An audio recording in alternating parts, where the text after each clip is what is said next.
today we are going to be making a sangria mocktail.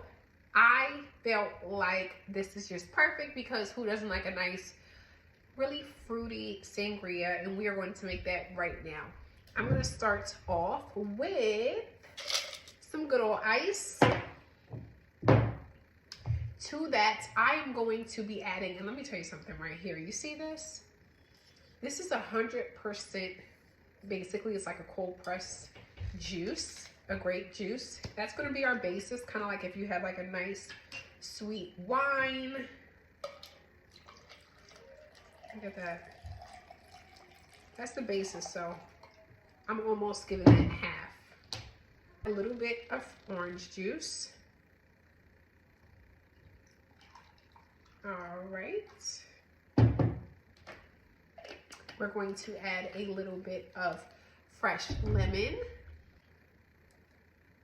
Just like that. And a little bit of, I'm using some blood oranges. A little bit of that blood orange. Look at that. And then we're going to shake this up. That's all right. So before we pour it in, I'm going to layer basically the glass. I'm going to add a little bit of ice cubes. And I used some of those blood oranges. We are going to put that right on the side like so. A little bit more ice.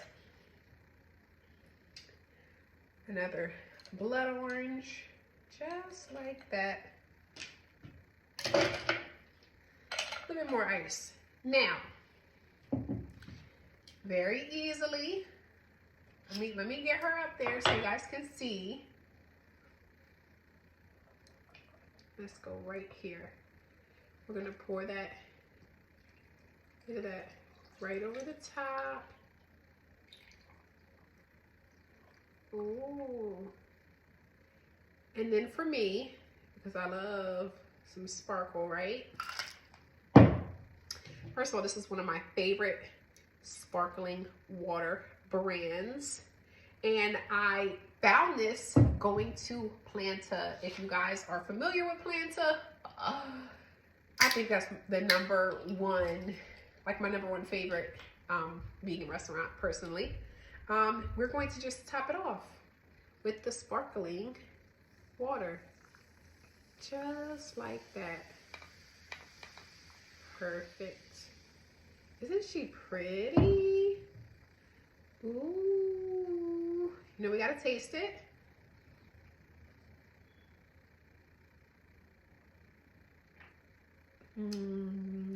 Now, if you're not a sparkling wine person, feel free to omit the sparkling. But if you are, oh my goodness. Look at that. Tastes like an amazing sweet sangria. Absolutely love it. You guys gotta try this and let me know how you guys feel about it.